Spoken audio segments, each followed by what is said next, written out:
actually. So yeah, welcome to Monks. Thanks, guys. I appreciate the platform and the opportunity. Yeah, I don't know really what your format is, but if you want me to kind of give you guys an overview of, who I am, what we're building, what Opus Labs is all about, I'd love to start there, and we can open up for some questions. 100%. Let's start there. Yeah. Cool, so, yeah. And thanks for coming by again. Just, start, general introduction and go right into it. And then we'll just fire away questions. Cool. I got to get out of my 5-minute mega space mode. Yeah, no worries. No worries. Dude, I've done so many of those.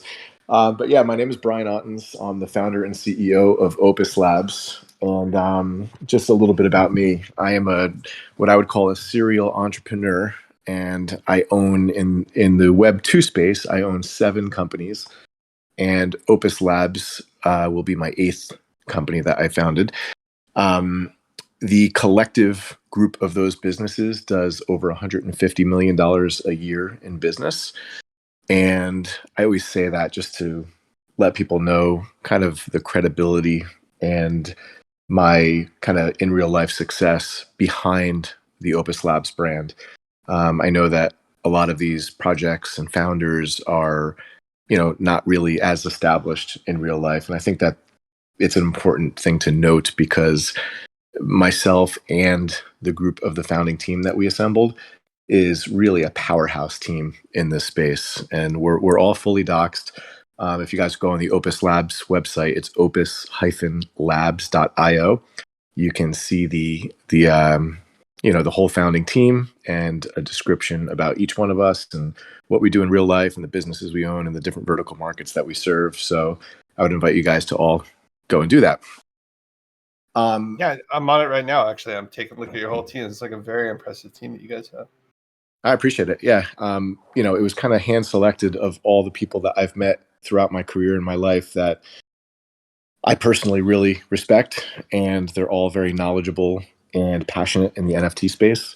So it was a combination of, real business success and knowledge and passion for this industry. And so we, I think it might be overused now, but we're forming the Avengers, I like to call this, of Web3. Of Web3, yeah. Yeah. My biggest company and most of the other businesses that I own are all operated in the music industry. And when I say music industry, most of the time people think about artists, record labels, producers. We're not on that side of things. Although I'll mention a little bit, one of our first partners is an artist, but we'll get to that in a bit. I deal with music manufacturers. So all of the manufacturers and brands that make the gear that all of the artists use. So you think like Gibson guitars and Shure microphones and Roland and Yamaha, and all of the brands. Huh. My personal largest company is a rep firm in the New York metro market that has been, it's actually was founded in 1926. So in 4 years, we'll be 100 years old.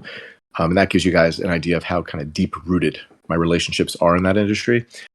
And we've been the Shure microphone rep, which is the global market share leading mic company. Every single Shure microphone that's sold in New York since 1931 has had to go through my company. So kind of a cool little statistic there. I'm also on the board of directors for an organization called NAMM, which is the largest trade show organization for music manufacturers in the world.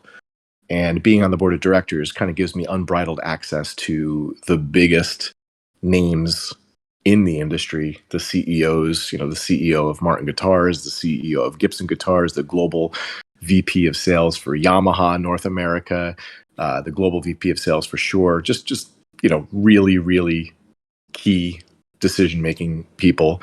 And so the whole idea here is that I'm able to leverage my reputation and my network to have a seat at the table to show these brands what NFT and blockchain technology can do for them and help them develop a Web3 strategy. And getting to Opus Labs, we are an A to Z solution to help them with every single aspect of an NFT project or if they wanted to integrate blockchain technology into their legacy business model for, I believe that blockchain is a better solution than many of the antiquated models that are being used for things like product serialization and customer warranties and transferable warranties, product authenticity and stuff like that. Yeah. So I'll take a pause there for a second. There's a little background on me and like a quick brief overview of what Opus is doing. No, I think this is really pitching. In fact, I didn't know that you would be coming on. Sorry, I was totally unprepared for this, and now I'm a little bit caught off guard. But this is very, very impressive. Like, yeah, this is really impressive. Dude, you know yeah. what? It goes both ways because I got to be honest with you. There was a little bit of a lapse of communication. I thought I was going on to a space or something for like a 5-minute pitch, and then literally Oh, really? 2 minutes before 9, I saw it was an AMA. I was like, okay, I can like take a deep breath and let's go have a good discussion. So don't worry about it. Oh yeah, no worries, man. Because we're gonna learn a lot here. Yeah, it's so. And again, you probably don't know who we are either, right? I would love to hear more. I did some research. Ria, who is in the audience here, is on my team, and she's speaks incredibly highly of you guys. So, but I'd love to hear from you, kind of your background and what you're doing too. Yeah.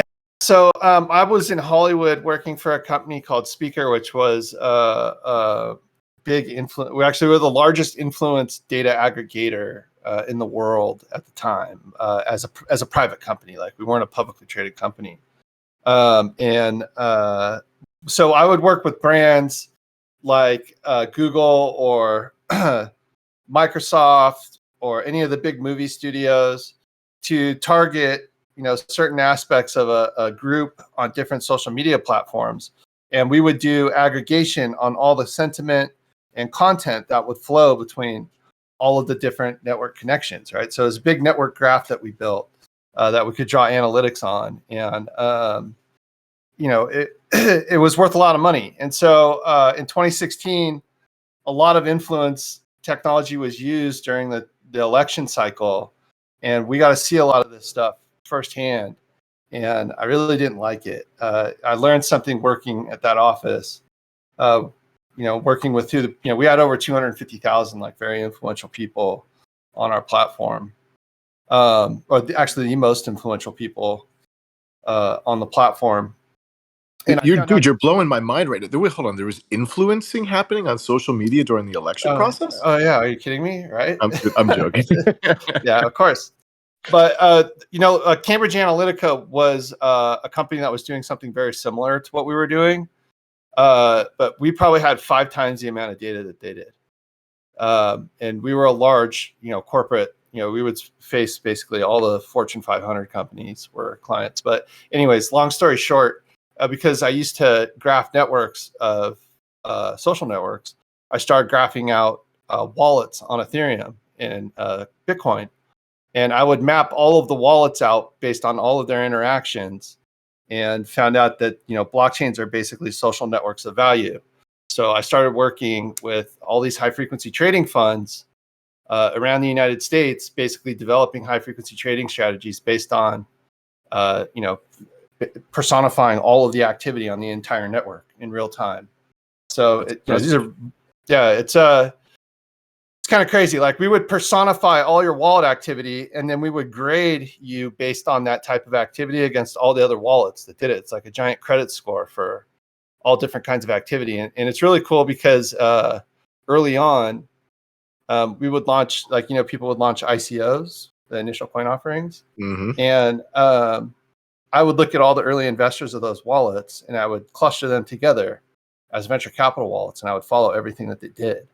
Right. And then I took a copy of Crunchbase, and I compared all the investments that investors made and all the token contracts that I followed. And I found all of those investors' wallets based on the activity that they had on chain. And we used that to basically figure out who the best venture capital wallets were. And we would just follow everything they did. Yeah, it's pretty crazy. Fantastic. So my last ICO I did, this is kind of timely. I invested 50 grand into the Celsius ICO because I met Alex Mashinsky at a conference. I know Alex Mashinsky from doing old 5.9. I used to run 5.9 dialers back in the day. Oh And my that's what gosh, he, that's yeah, amazing. if you, yeah, his, he was a big software guy before that, right? In Oh yeah, yeah. VoIP, Voice over right? IP. Yep, yep. Yeah, voice over IP, right? And so his company was called 5.9. And so I used to be in mortgages really early on, and I had a big call center. And that's how I knew about all that stuff. We actually used to use his software way back in the day, which is hilarious, dude. And then, yeah, that's funny. But this is crazy because this is also kind of unique. You guys are more of like almost like a product tracking slash supply chain focus on music. It sounds like, or on inventory. Is that correct? Like, am I Well, getting it no, right? No. not Okay. exactly. I mean, Okay. basically, I've got I've got personal relationships with the CEOs of most of the major brands in the Mm-hmm. industry, and what I want to do is help them to develop a Web3 strategy. And the original intent was to release and help them launch NFT projects and help them come up with a creative utility for it, take care of the development of it, take care of community building, leverage their obviously their customers and Right. fans of their brand, Yep. and help them to really develop a new go-to-market strategy using NFTs. I truly believe that there's a creative way to do that if you provide the right value and you understand what works in Web3 and what works in Web2. We've expanded upon that with trying to integrate some blockchain technology into their legacy business models, because that's, instead of such a customized solution, that is, I can kind of build out a platform or a product, and then I could license that same product out to hundreds of brands. But it's going to be a combination of those two things. And the reason I'm focusing on music manufacturers is because if they know me, they know my reputation, and they Yeah. rely on me now for their sales and marketing in the biggest market in the world. If I were to cold call people that don't know me and try to tell them about how blockchain technology will serve their business needs, that's an uphill battle for anybody, really. So yeah, I mean, we're in discussions with the largest brands in the world in fully integrating into their business unit and helping them launch projects and utilize this technology. So are you guys, so what's the 5-minute pitch if they ask you to? What are you typically pitching on here? Is it that you're looking for brand relationships? Or are you looking for I mean, the angle that markets? I'm taking Yeah. is really a go-to-market strategy, whereas in traditional advertising, let's say, Yeah. you try to throw a bunch of stuff in front of people and hope that they run into it. Think about Of TV course. commercials, billboards, web banner ads, newspaper ads, whatever. It's Yeah. like throw a bunch of shit at the wall. Hopefully some sticks, and hopefully the person runs into it and it resonates with them. It says here you guys have a total of 3,333 Genesis Maestros that will be Correct. available. Is that, are I you can get fucking into that. serious? I can get That's how into all many. that. Yeah, we launched 3,333 of our monks here. That's how No many we way. have. Yeah, I swear to Yeah, God. that's a I'm beautiful not number. kidding. Yeah. Yeah, Oh, that's I'll get crazy. into. Yeah, that's coincidence. Okay. Yeah, no worries. Yeah, I'll let you do Yeah, your yeah, thing. Yeah, I didn't mean to no worries, interrupt, man. but I'll get into that whole thing. yeah. But the whole thing that really resonates with them is this new opportunity using Discord as a social media tool Yeah. to, for the first time ever, have a two-way conversation and engagement with their customers and with the fans of their brand. And traditional advertising and marketing efforts really didn't allow for that. And so when they see that they could create this engagement, they can have a new go-to-market strategy for marketing and sales. I mean, there's so many different creative ways that you could utilize NFTs for sales and marketing. Um, 100%. it's fresh, it's new, it reaches a new target demographic. I mean, there's that's what resonates most with these big brands, and that kind of gets my foot in the door. And then I can tell them like how much money they're spending, like through channel marketing and through global marketing campaigns. It is staggering. And if they see that for really a fraction of that, they can engage with this new audience and have a whole new creative way to go to market. That's the first thing. The second thing is, I always tell them that the metaverse is coming.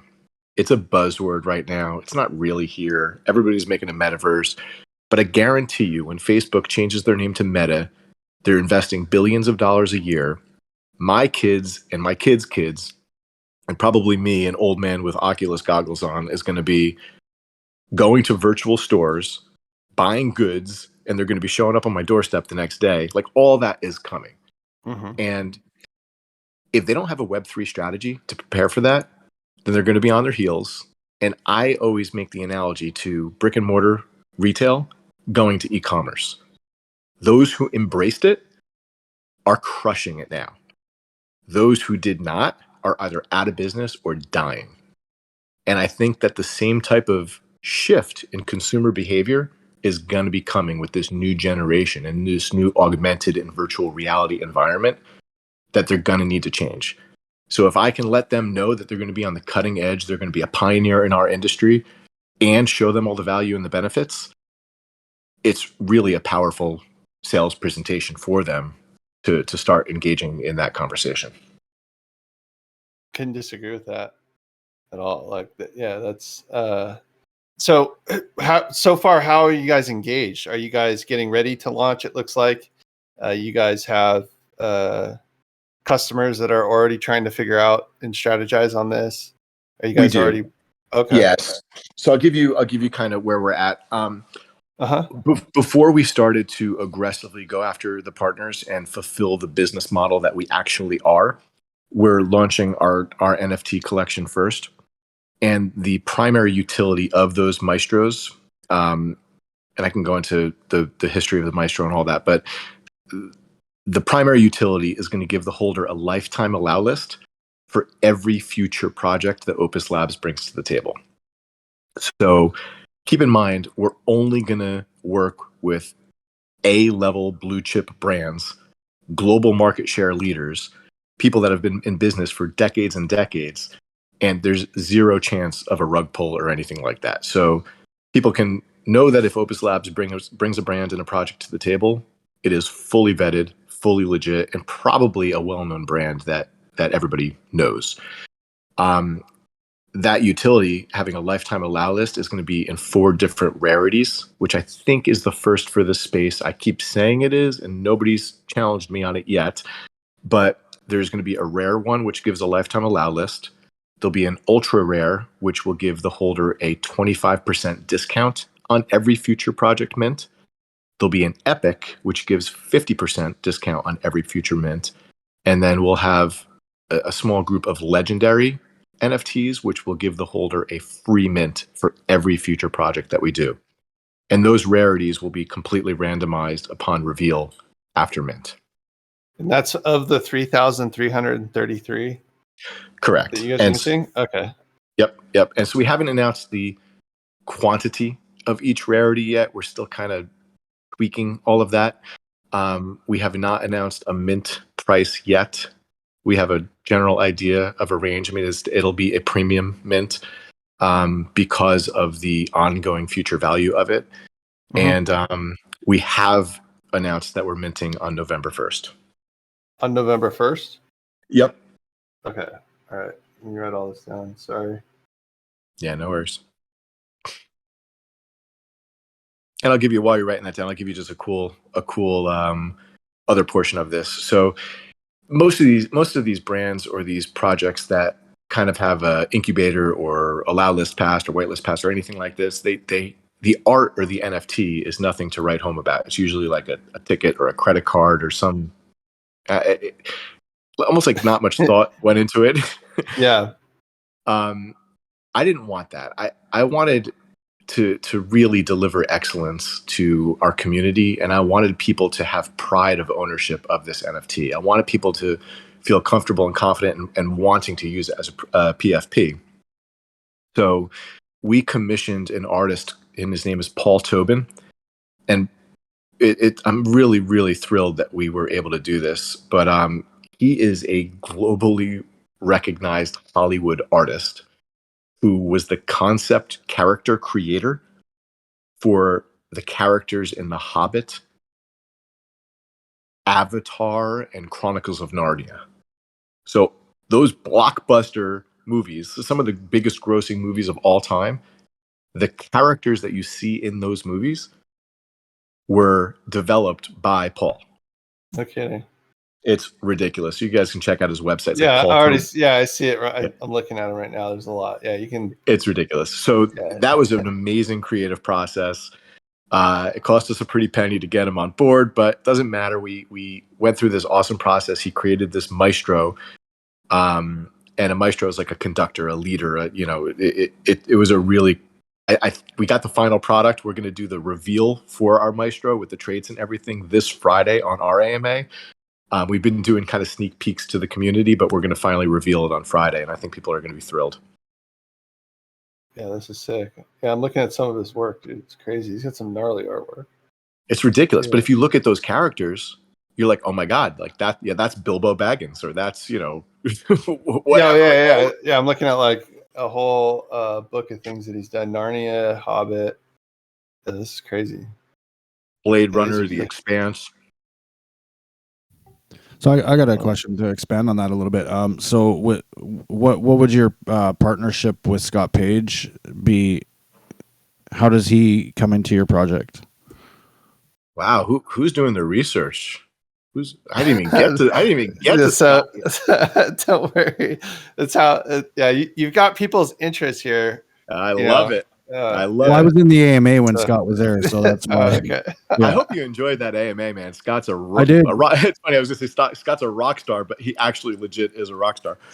I went to my neighbor's house actually during the AMA, and because they're all musicians and they're actually in the music business as well, and they're connected through somehow through Ontario. So, but I'm not. I'm in British Columbia, Canada. But I just went next door. I'm like, here, check this out, and they're like, oh, that's dope. Yeah. So I'll jump into that now. I always say that Opus is going to be a launch pad, an incubator, a solution to help anybody to creatively launch their project. And our main focus is on music industry manufacturers, because that is the area where I feel we have the best chance to make a giant splash and make a name for ourselves in this industry. So I know with the brands that we're discussing and having these conversations with, it's going to be big. It's going to make a huge impact, but we're not limiting ourselves just to that. And so we had an opportunity to work with Scott Page. And for those of you who don't know, Scott is the sax player for Pink Floyd, most notably. And he also played sax for Toto and Supertramp. So no slouch. And ridiculous. And so I'll save you the long story, but Scott and I actually have become quite good friends. He ended up staying at my house when he came out for NFT NYC, and that's before I actually met him. He was friends of a friend, and they needed a place to crash and whatever. So they stayed at my place. He came to our rooftop happy hour event, which was the first IRL Opus Labs event that we did. And we just hit it off. Scott is a passionate, very knowledgeable NFT enthusiast, while also being a legend of rock and roll. It's just such a cool combination. And so Scott's got this whole artistic side. He's got all of these ridiculous connections, and he's got all these great ideas, but he doesn't have the business background. And so he very much wants me to be like his CEO. And I said, well, listen, I got the perfect opportunity here for you. Opus Labs can help you with every respect to launch this project. And so we decided to partner together. He's got a project called Rock Money. And a quick overview of that is he's really good friends with a photographer, and between the photographer and himself, they have full rights and unreleased photos from the Rolling Stones, The Who, and Pink Floyd, and he wants to curate them into an NFT collection. And he's going to do it in a real unique way, where he's going to start with 10 photos that are like these iconic, ridiculous photos of these iconic bands that people have never seen before. Yeah. And he's partnering with 10 of the top NFT Web3 artists. So each artist is going to do a one-of-one artwork of their rendition or their whatever they feel for each one of those photos. So those 10 photos will be turned out to be like a 100-piece collection. One each photo has 10 different versions by 10 of the top artists in Web3. So it's a really cool concept. And Opus Labs is going to be kind of behind the scenes helping him to accomplish all those goals. Bitchin'. Yeah, so out of that, so you said it's for each photo you'll have 10 artist renditions of the photo, right? Okay, Yeah. gotcha. Yeah, okay. And we're still working out the fine details, but the concept is such that they'll all be one of ones. There's going to be a physical component and an NFT component to it. And it's going to be a combination of Web 2 and Web 3. He's got all of these ridiculous connections through art galleries across New York and LA and like Milan and all these different places. So it's going to be a combo of each.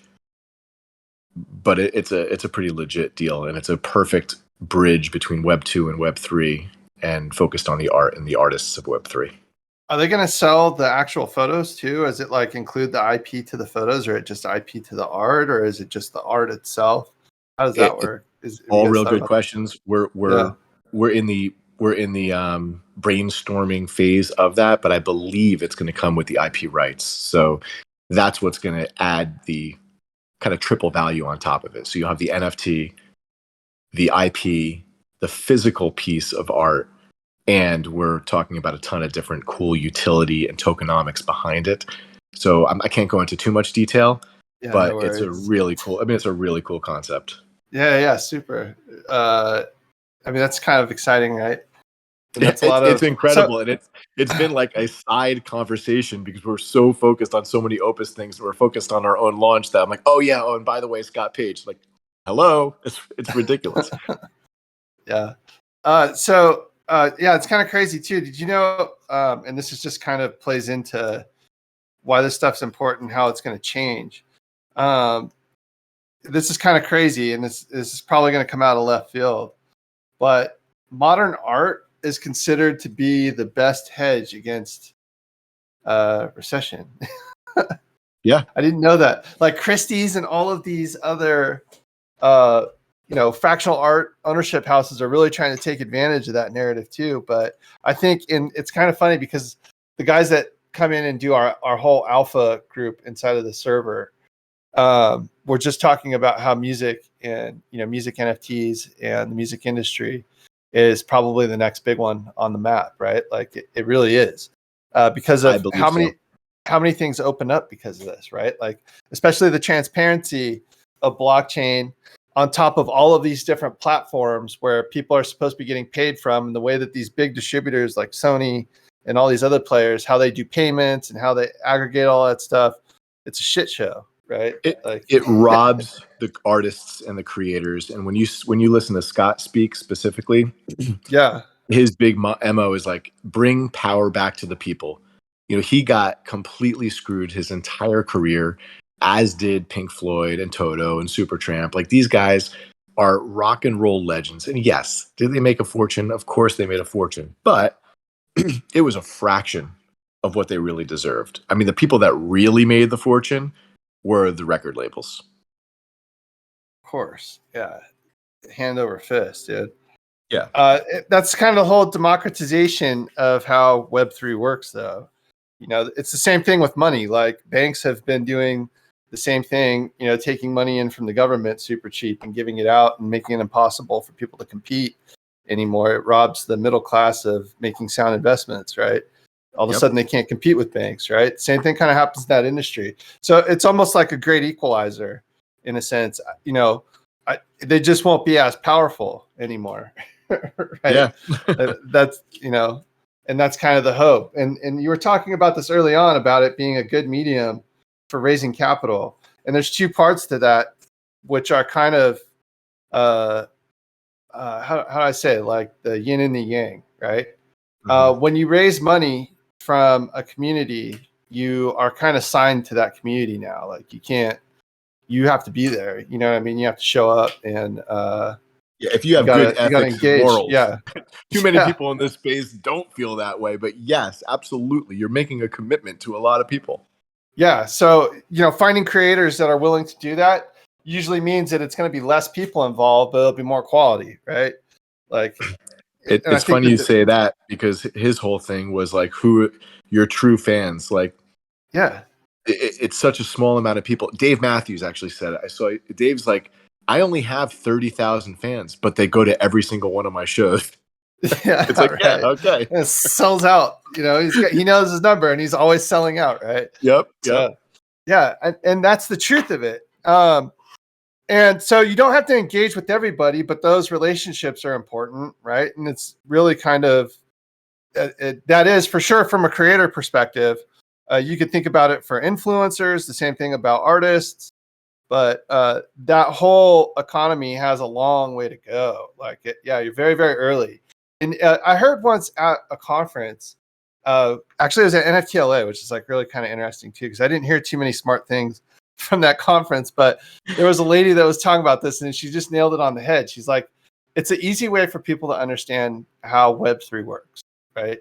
Like NFTs and, NFTs plus sneakers, or NFTs plus music, or NFTs plus, crazy weird artwork. Like, this all makes sense. NFT is like passes. People can relate to that. Now they know how to relate to Web3, and they understand how it changes things. And so, initially it was banking and finance. Then it was, we saw gaming come into the mix, right? Because that has a really attractive audience. But now we're going to start to see creators and music. The whole entire music industry has already gone through its capitulation, right? Yep. Yeah. So I heard an interesting stat on gaming, not to interrupt you, but just it was fascinating. Something like 60 to 70%, some absurd amount, I think closer to 70% of all blockchain transactions are from gaming. Yep. And I guess it's because, you might send ETH once every week or so, but like when you get engaged in these games, you have to make 15 blockchain transactions just to, do whatever it is that you need to do in the game. So anyway, just a funny, interesting. I can tell you, because I'm not to even just go further on that and just to like pat myself on the back here, but I'm the VP of engineering at Splinterlands. It's the number one play to earn blockchain game in the world right now. We do literally 4 million transactions a day just on battles, which is like one. So it's you. One kind. You're the one who made that happen. Yeah. I mean, we're a big stat on there. I mean, there's exchanges have a lot too, but we're definitely a big stat on there. We're pushing probably, I don't even know how many millions and millions of blockchain transactions a day though, but it's crazy. A lot. Yeah. But it's fucking dope, dude. I'm not going to lie. It changes the way that you own assets in games, right? It changes the way you interact with all these different communities too. Nobody really knows what that looks like, right? We're all trying to figure that part out still. But really, it's about having those relationships too. A lot of people don't understand how important the relationships are with creators, and how 100%. Close you have to actually be with them, right? 100%. So, I mean, you started off in music. How the hell did you get a company that's 100 years old? How does this work? There's a podcast out there. I could drop it in the link later. But okay. I went from a musician to a retail sales guy to an executive, essentially. It was a crazy journey. I was always a musician. I was always very entrepreneurial. And I went from retail sales to work for this company. The Peter E. Schmidt Company is the name of it. If anybody wants to look up, it's peschmidt.com.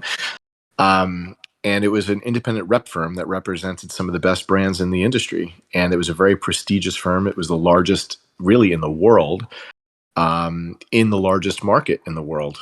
And so I was an employee there. And while I was an employee, I founded 2 other companies in the transportation, logistics, and warehousing space. I'll save you guys that whole story. I'm all over the place, but those became super successful. And I made a very good amount of money while I was an employee at this company. And just with that income, with my reinvesting and saving that money, with the age of the previous owner of this business, I was able to actually purchase the company back in 2013. So I'm the 4th generation of ownership of that company, but the first non-family member to own it. Yeah. So it was really cool. I mean, I kind of got my dream job, and through a lot of hard work and risk, I was able to find a way to buy it. Bitchin'. Yeah, it was pretty ridiculous. I bought it in 2013. 2013, we were doing about 40 million a year in sales, and then by 2019, we were doing about 120 million. So in 6 years, I tripled the business, or close to. And that's the microphone business? Yeah, it's professional audio video, MI. It's Shure microphones and QSE and a whole bunch of different brands in New York Metro. So every music store, every corporate building, conference room, every single Broadway show, every broadcaster, ABC, NBC, ESPN, Fox, NHL network, like every single audio need for all these places, the equipment goes through me. So do you guys have like artists, or do you guys do a lot inside your Discord server? Because I would love to hear some of these stories, especially from some of the people you guys are talking about. What we're doing, like, it's funny. I'm trying to add some additional utility. When you launch a brand and a project in the space, there's so many moving parts that it's hard to. You really have to focus. But I'm looking to bring artists and people that I know in, and I'm also looking to bring like high level business people in, and just host AMAs and be there to answer people's questions. Scott is kind of the first that we brought in that people have really enjoyed, and he's such a cool guest. But we're going to do more, but I got to focus on our launch and our Maestro Mint, and then we're going to start to, we'll start to bring in these brands. We're going to leverage their artist relations departments, and we're just going to bring a ton of value from an entertainment aspect and an interest to the community aside from just launching projects. Yeah, I was going to say you probably have a lot of reach with those types of individuals too, like you guys have. There's a ton. Yeah. And I have to just always remember how far of a reach that I have. I gotta remember to ask the right questions, because I could definitely bring in a ton of people. So you guys are shooting for November 1st, 2022. Yep. Okay. And yep. It's a Opus Labs Maestro Mint, 3,333. And Yes. You have a couple different levels of rarity, which include all the way down to free mints of certain assets that you guys will be deploying throughout the next couple of years with the brands that you guys are working with. Do you guys have like a set price, or? We don't. It'll definitely be more of a premium mint. It's a low supply, and this is not like an NFT project. I mean, we're launching a legitimate brand.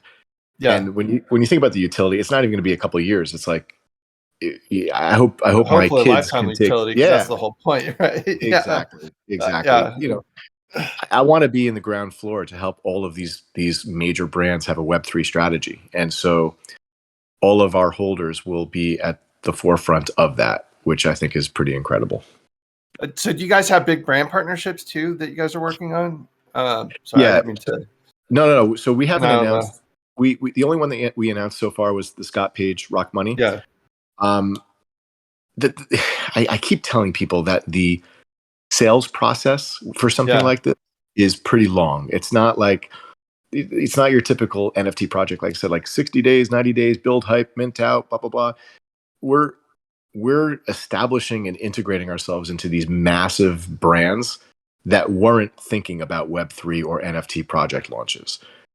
So in an ideal situation, I'm very deep in communication with a number of massive brands, and the interest is there. They're going to be launching projects. I want to get ourselves, there's a kind of legal loopholes and NDAs and things that we need to kind of overcome. But it would serve us really well to be able to announce some of those prior to our mint date. Let me show the community and the world how legitimate we really are. So, we set the mint date of November 1st. We got 80 days. That lights the fire for me to execute and make that happen, to announce some pretty cool partnerships. Yeah. So, I mean, how are you guys looking to partner? What are you guys looking for in partnerships? I'm asking because you've got my attention. Major global market share leading music manufacturers. I'll leave it at that. But helping them come up with a creative utility, helping them launch an NFT project, and our Maestro holders getting first dibs at whitelist for those projects. So are you guys doing a whitelist, like whitelist opportunities? Are you guys doing any whitelist spots? For what? For Opus or for those brands? For Opus. Yeah. For Opus, we're being very stingy handing out the whitelists. We're going to amp it up a little bit because, we're now I'm about 80 to do the days out. shakedown. Yeah, I'm about It's to okay, do the man. shakedown. Yeah, no. So I'm going to, I actually allotted, so we only have given out like 176 whitelist spots out of the 3,000. So that shows you guys how kind of hand selected we've been. Mhm. My intent here is like, we really want the people that get those whitelists to be believers in the project. I don't want like a buy and flip mentality. This is a buy and hold. I don't want to, it sounds cocky me saying this. I'm only using this as an example, but like, think of it as buying Amazon stock early. It Mhm. took a little while for it to be what it is, but that is the intent. I want, for the first time, maybe in an NFT space, I want the mentality to be more of a long-term hold. So I want believers of the brand. So I'm being selective with the whitelists. That being said, we allotted 10 whitelist spots for you guys for the AMA today. And I don't, there's not a ton of people in here. So I think that there's a pretty damn good chance for everybody. So Yeah. No, sorry to cut you off there, PJ. With the whitelist spots, is it 1 mint per wallet? the moment, yes, we're doing a whole bunch of discussions and strategy around that. We're getting a lot of feedback from our community members. We've onboarded some of our top members to get feedback on that, and the overwhelming majority want us to make it 2 per wallet. But I guess we'll have to kind of make that decision as we get a little bit closer.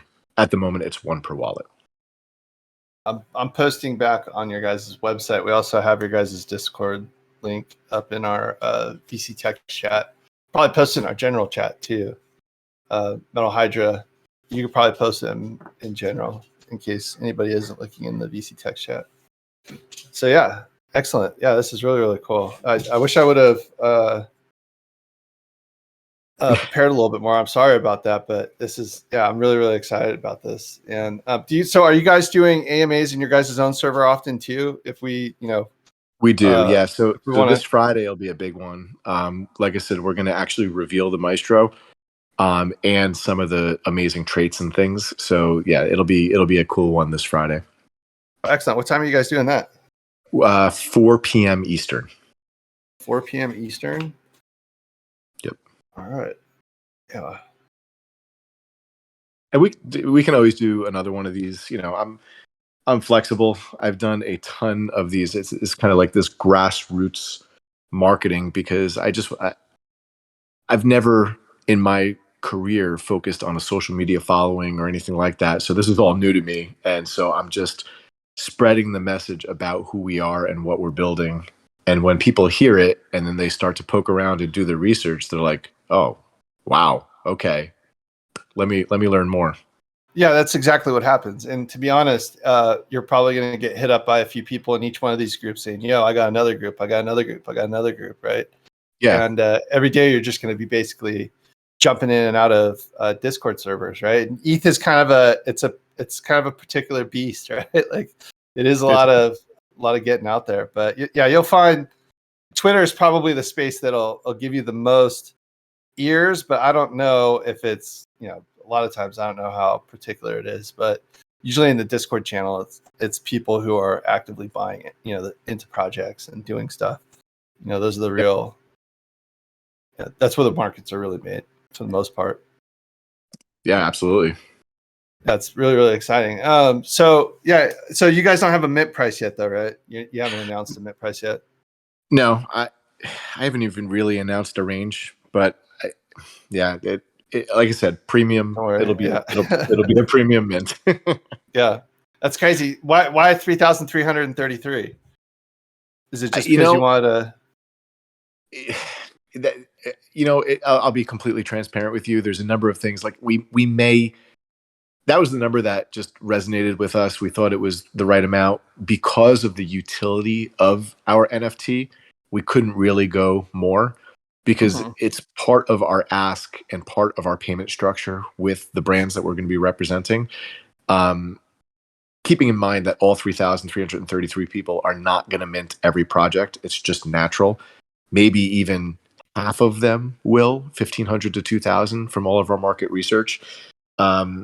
Maybe more, but I think it's too much for us to ask to tie up more than a third of a collection for our own community. Mhm.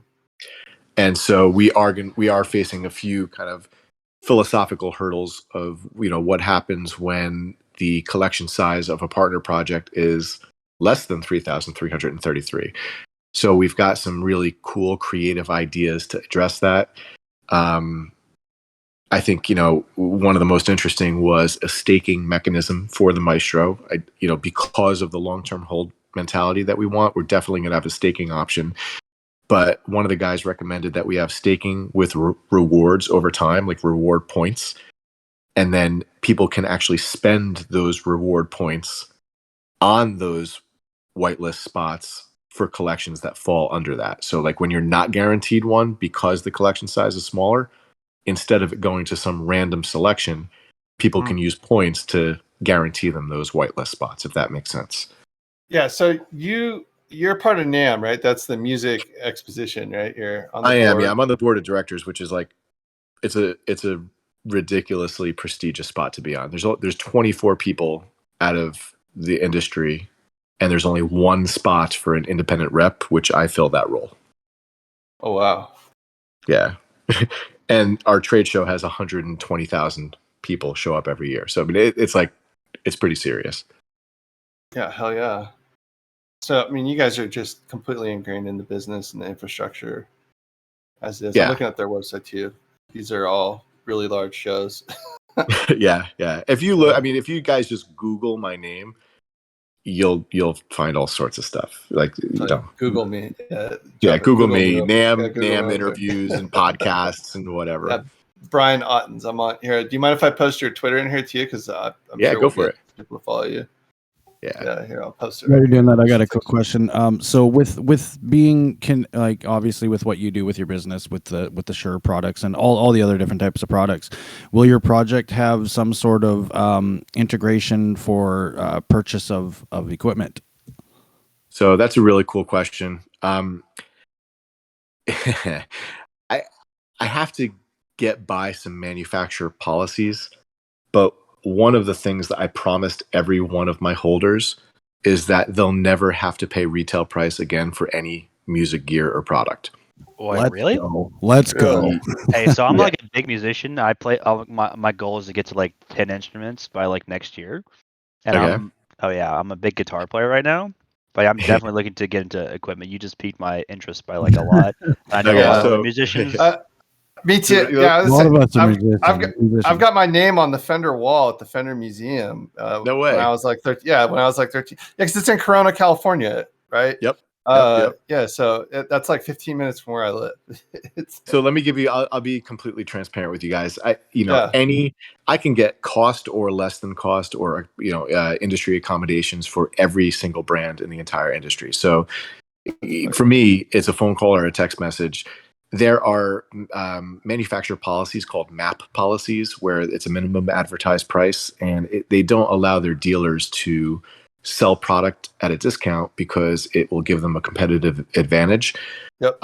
So I'm trying to find out some creative ways to just make it that the Maestro will serve as some type of a coupon code, and I can partner with any number of large retailers across the U.S. and just they can call up, say, "Yep, I'm a Maestro holder," and there'll be a guaranteed discount for that person. The only problem is that goes against some manufacturer policies. So at the moment, I am asking my community members that if they want to buy something and it's more expensive, just shoot me a DM. I'll hook you up. I get stupid deals. I mean, yeah. Like one of my guys wanted a Gibson guitar, and I got him like 30% off of. Dude, I got 4 Gibsons right here. Like my SG is that's one of my favorite guitars. Yeah. So I have the hand autographed mother of pearl rosewood Bob Dylan SG. Hard flex. That's Serious? a Oh, yep. Hard oh flex. yeah. Yeah. And I was able to get it at 40% off of retail when retail came out was 10 grand. So I was actually able to get it for $6,000. It's like my prized possession. Oh yeah, dude. Fucking parallax. Yeah. That's But sick. anyway, like if anybody needs music gear, and it's like, please don't ask me if it's like a couple $100 item and I can save you $20. It's kind of a pain in the butt for now. I'm going to try to put something in place. But if you're going to drop a few grand on a guitar or something like that, I could definitely help you out. Oh fuck yeah. I'm looking for a headset. It's $39.99. What kind of? Yeah, I can get it for you for $34. Yeah, give me a discount on my Beats. My Right? Beats Like audios. all right, I need an Elgato Stream Deck. They're for $1,200. Oh, Well, the fuck. funny thing, one of the first requests after an AMA was like, yeah, there's this Ernie Ball guitar. I don't know if you have any connections. Like, are you able to help me out? Twinkies. And Brian Ball, who's the president and CEO of Ernie Ball Strings and Ernie Ball Guitars, is on the board of directors with me. He's in my class. And I was next to him when the guy asked. I said, hey, Brian, can we do an employee accommodation? And I saved the guy like $1,800 on the spot. Fuck. So yeah, one accommodation like that, and it could pay for your maestro. Yeah. That's awesome, dude. I guess that helps when you're on the board of NAMM, right? Guess it gives you a bit of a Rolodex and a hard flex, huh? People are probably like, yo, yeah. Yeah, well, like I wanted a Martin guitar, and Chris Martin was. Hell yeah, I got a Martin too. Yeah. Yeah. So Chris, I wanted a I don't even know the model, but I don't know the model of mine either. Yeah, it's a fucking great guitar though. Yeah, but so I asked Chris Martin, who was the chairman of the board at the time, and Chris is like, yeah, don't worry about it, and he shipped it to my house for free. Fuck. Yeah. So yeah, I've got like ridiculous. A bit of a collection. Yeah. Dude, you gotta turn your collection into an NFT collection. Well, I do. I'm just kidding. I actually have like a 7-figure NFT portfolio. I went absolutely insane on NFTs. Ape shit, huh? Yep. Well, that's good. I mean, to be honest though, yeah, this is like an amazing AMA. I know it's already been almost an hour. I don't know if you want to keep going, but if anybody has questions, I'm happy. It's funny. I came in with the intent it's going to be a 5-minute space. Like I was just in that zone. So it's nice. It's the end of the day for me. I'm chilling out. So if anybody has questions, I'm happy to answer them. I mean, I can keep bringing off questions still too. I got more questions. I always got more questions. But I'll just reiterate one more time though too, just to sum it up, right? So you guys are minting on November 1st. It's the Opus Labs mint, right? For the 3,333 maestros. Yep. Right? Okay. Correct. Your artist is Paul Tobin, who has done a lot of really, really great feature stuff. If you just look up Paul Tobin on Google, you will see who he is. And you're Brian Otten. You're actually the CEO of Opus Labs. Correct. Ottens with an S. Sorry, Ottens. Yep, Ottens. Yep. And you guys are doing a reveal this Friday, 4 p.m. Eastern Time, 1 p.m. Pacific. And you guys will be doing a reveal of the artwork, right? Correct. In our Discord for our community. In your guys' Discord. All right, yeah. All right, so we've posted your guys' Discord link in the VC Text chat. I think we'll post it in general as well. But yeah, let me see. I'm looking across a couple different channels right now to see if we have any questions in text. But I think we're in voice chat. So if you have a question, I think, Henry, is it push to talk for everybody? You know, Henry? It's push to talk. Yeah, I had to change. Yeah, it is. Yeah. Okay. Well, if you have questions. I was just curious about the whitelist. You said 10 spots. Yeah, 10 spots. Yep. And if we don't win, are there other ways that we can achieve whitelist or your Discord or things like that? Yeah, you're still early. I'm like very. I'm not requiring people to grind for whitelist. When you go to our Discord, it's like a really uplifting, positive environment, and we just like to recognize the people that are helpful and positive and active and whatever. So like you're early, and as long as you come and bring some value, then I'm really, I'm confident that you'll get it. How many people do we have here in this space? Not space, in this AMA. Probably, I don't know, 25, 30. 20-ish. 1, 2, 24. 3, 4, 5. 24. Okay. Postmaster just had like a Rain Man moment, huh? It's like there's 24 exactly. Yeah. How do you want to select? I could let you guys kind of select the 10 winners, or how do you guys want to do that? So we plug in our amps and we battle it out. Battle to the death.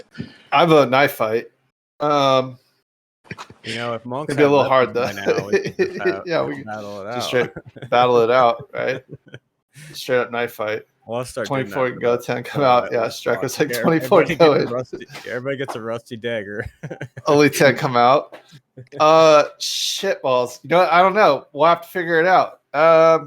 And do we have to do it right now? I don't know. I mean, we're in a private DM with Ria and Code Dev and all that. We were discussing whitelists in there, and we were told about the 10. But we've been doing our discussion in there about the rest or more. Sorry. Or no, it's all good. I mean, whatever. It's up to Brian, right? Like it's his show. Right? I'm just saying, like, I'm not sure. Nothing's been completely really formalized. Yeah, nothing's been formalized in there or finalized or anything like that. So we can definitely do something on our end though too. Like we have competitions in here pretty frequently.